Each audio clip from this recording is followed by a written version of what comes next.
लोकसभा ने वित्त विधेयक 2025 को 35 सरकारी संशोधनों के साथ पास किया। नई दिल्ली, 25 मार्च 2025। लोकसभा ने आज वित्त विधेयक 2025 को पास किया, 35 सरकारी संशोधनों के साथ पास कर दिया। यह विधेयक सरकार के वित्तीय प्रस्तावों को मंजूरी देने और विभिन्न करों के संशोधन के उद्देश्य से पेश किया गया था। वित्त मंत्री निर्मला सीतारमण ने इस बिल को संसद में पेश किया था, जिसमें बजट में घोषित कर उपायों और सरकारी योजनाओं को लागू करने के लिए जरूरी बदलावों की सिफारिश की गई थी। इस विधेयक में कई महत्वपूर्ण प्रस्ताव शामिल थे, जिनका उद्देश्य आर्थिक विकास को बढ़ावा देना और देश की वित्तीय स्थिरता को सुनिश्चित करना था। विधेयक में विशेष तौर पर करों में राहत, नई कर संरचनाएं और विभिन्न सरकारी योजनाओं के लिए आवंटन की बात की गई थी। विधेयक में पेश किए गए संशोधनों में से कई ने उधारी सीमा, कर वसूली की प्रक्रिया और वित्तीय प्रबंधन से संबंधित बदलाव किए। इन संशोधनों के माध्यम से सरकार ने आर्थिक सुधारों को आगे बढ़ाने की दिशा में कदम उठाए हैं।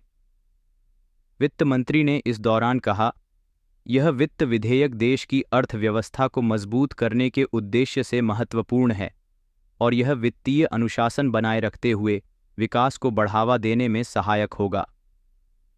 विपक्ष ने विधेयक पर अपनी आपत्ति जताते हुए कहा कि इसमें आम जनता को राहत देने के लिए पर्याप्त कदम नहीं उठाए गए हैं और इसे एक खास वर्ग के हित में पेश किया गया है।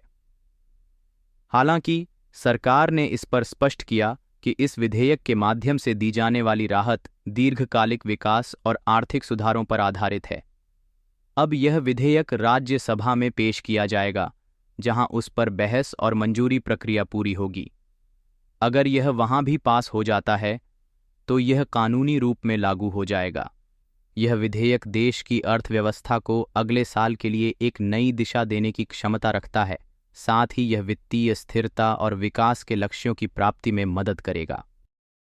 अमेरिका को रोकने के लिए एकजुट हुए ग्रीनलैंडर्स। ट्रंप ने आर्कटिक द्वीप पर नियंत्रण की मांग की, जबकि ग्रीनलैंड के पास दुनिया की सबसे बड़ी महाशक्ति के खिलाफ सीमित लाभ है।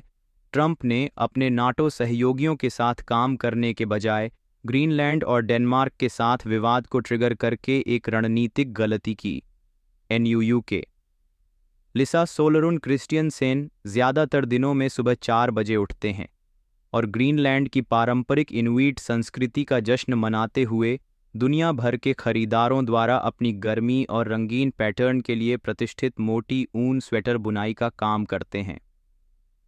उनकी सुबह की दिनचर्या में समाचारों की त्वरित जांच शामिल है, लेकिन इन दिनों अनुष्ठान उनकी मातृभूमि पर अमेरिकी राष्ट्रपति डोनाल्ड ट्रंप के डिज़ाइनों के बारे में सभी कहानियों के कारण उनकी शांति को तोड़ देता है। क्रिस्टियन ने इस महीने की शुरुआत में कहा, मैं अभिभूत हो जाता हूँ, क्योंकि उसने समुद्र को देखा, जहाँ असंभव रूप से नीले हिमखंड सिर्फ अपतटीय तैरते थे। इनुइट और डेनिश माता पिता की बेटी क्रिस्टियनसेन 57 ग्रीनलैंड को पोषित करती है। यह अपार पारिवारिक गौरव का स्रोत है कि उनके पिता, एक कलाकार और शिक्षक, ने लाल और सफ़ेद ग्रीनलैंडिक ध्वज डिज़ाइन किया। उनकी मृत्यु पर उन्होंने ध्वज के बारे में बहुत सारी बातें की और उन्होंने कहा कि झंडा उनका नहीं है, यह लोगों का है, उसने कहा। और एक वाक्य है जिसके बारे में मैं सोचता रहता हूँ। उन्होंने कहा, मुझे उम्मीद है कि ध्वज ग्रीनलैंडिक लोगों को एकजुट करेगा। चिंता का द्वीप ग्रीनलैंडर्स तेजी से चिंतित हैं कि उनकी मातृभूमि डेनमार्क का एक स्वशासित क्षेत्र अमेरिका, रूस और चीन के बीच प्रतिस्पर्धा में एक मोहरा बन गया है, क्योंकि ग्लोबल वार्मिंग आर्कटिक तक पहुंच खोलता है। उन्हें डर है कि ग्रीनलैंड पर नियंत्रण करने का ट्रंप का उद्देश्य, जो समृद्ध खनिज भंडार रखता है और रणनीतिक हवाई और समुद्री मार्गों को फैलाता है, स्वतंत्रता की ओर उनका रास्ता अवरुद्ध कर सकता है। उन आशंकाओं को रविवार को बढ़ा दिया गया जब अमेरिकी उपराष्ट्रपति JD वेंस की पत्नी उषा वेंस ने घोषणा की कि वह राष्ट्रीय कुत्तों की दौड़ में भाग लेने के लिए इस सप्ताह के अंत में ग्रीनलैंड जाएंगी।